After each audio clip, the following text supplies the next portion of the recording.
Bonjour à vous tous. Nous nous retrouvons ce matin du vendredi 22 janvier pour méditer ensemble la parole de Dieu. Elle nous vient de Saint Marc au chapitre 3, les versets 13 à 19. Et ce matin, nous méditons sur cette belle mélodie africaine.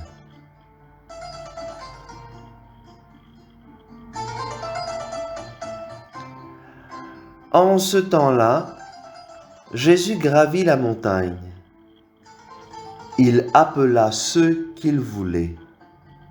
Ils vinrent auprès de lui et il en institua 12 pour qu'ils soient avec lui et pour les envoyer proclamer la bonne nouvelle avec le pouvoir d'expulser les démons.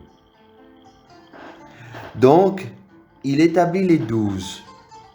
Pierre, c'est le nom qu'il donna à Simon, Jacques, fils de Zébédée, et Jean, le frère de Jacques. Il leur donna le nom de Boanerges, c'est-à-dire fils du tonnerre. André, Philippe, Barthélemy, Matthieu, Thomas, Jacques, fils d'Alphée, Thaddée, Simon le Zélote et Judas Iscariote, celui-là même qui le livra. Acclamons la parole de Dieu.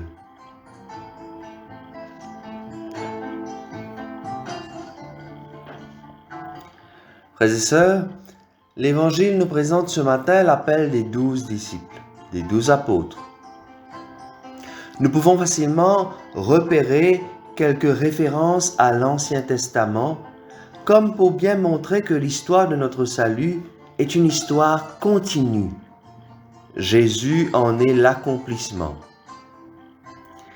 Saint Marc commence par nous dire que Jésus gravit la montagne. Vous savez que dans le langage biblique, la montagne, c'est le lieu par excellence de la rencontre avec Dieu. Dans ce récit, la montagne évoque sans doute le mont Sinaï où Moïse a rassemblé les 12 tribus d'Israël pour en faire le peuple de Dieu.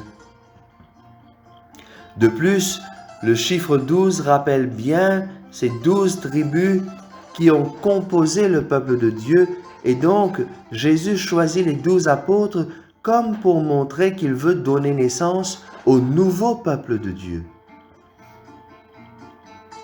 Encore une fois, Dieu montre qu'il n'a pas oublié son alliance avec Abraham.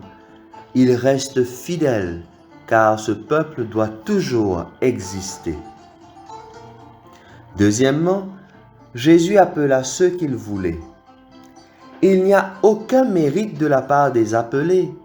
Ils ne sont pas appelés parce qu'ils sont les meilleurs, les plus intelligents, les plus forts. Non. L'Évangile est clair. Dieu appelle qui il veut dans sa souveraine volonté. C'est lui qui décide, c'est lui qui choisit qui il veut à son service. Et tout de suite après, Saint Marc nous précise la mission des 12 en disant « Il appela ceux qu'il voulait pour qu'ils soient avec lui et pour les envoyer prêcher. » D'abord, Jésus les appela pour qu'ils soient avec lui. En d'autres mots, cela signifie que Jésus choisit les 12 pour former une communauté autour de lui. Frères et sœurs, le premier appel que le Seigneur lance à chacun de nous, la première mission qu'il confie à chacun de nous, c'est d'être avec lui. Et il nous appelle tous en premier lieu pour faire communauté avec lui. Aujourd'hui, la manière d'être avec Jésus, c'est à travers la prière, les sacrements. C'est cela qui renforce notre relation personnelle avec Dieu. Toutes les œuvres, toutes les autres activités que nous aurons à accomplir découleront de notre relation d'intimité avec Dieu. Ensuite, Jésus appela les apôtres pour les envoyer prêcher, pour annoncer la bonne nouvelle. C'est là une mission spécifique qui est confiée à certaines personnes.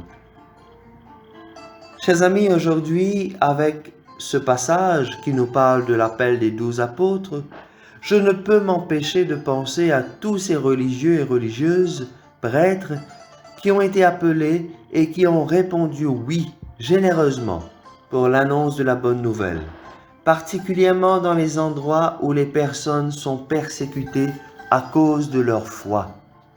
Je ne peux m'empêcher de penser à ce prêtre du Nigeria, kidnappé et tué il y a à peine quelques jours, et comme lui, des centaines d'autres qui subissent le même sort.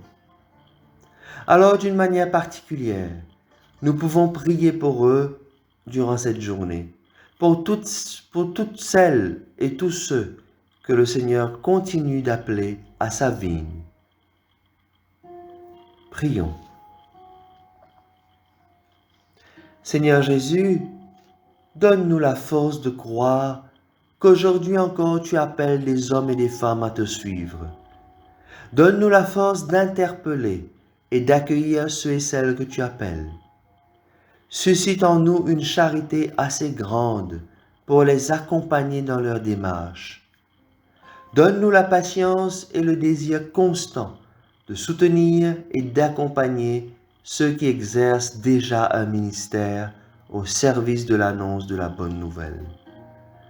Nous te le demandons à toi qui règnes avec le Père et l'Esprit Saint, pour les siècles des siècles. Amen.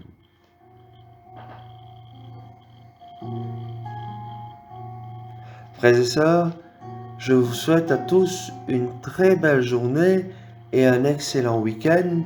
Ce week-end, nous célébrons le dimanche de la parole. Alors que la parole de Dieu puisse pénétrer nos cœurs plus en profondeur et qu'elle nous transforme de l'intérieur. En ce week-end de la parole, je souhaite que vous preniez le temps de prendre conscience de l'importance de la parole de Dieu dans nos vies et comment nous laissons la parole de Dieu agir et nous transformer. À vous toutes et à vous tous, je vous souhaite un excellent week-end. Au plaisir de vous retrouver lundi.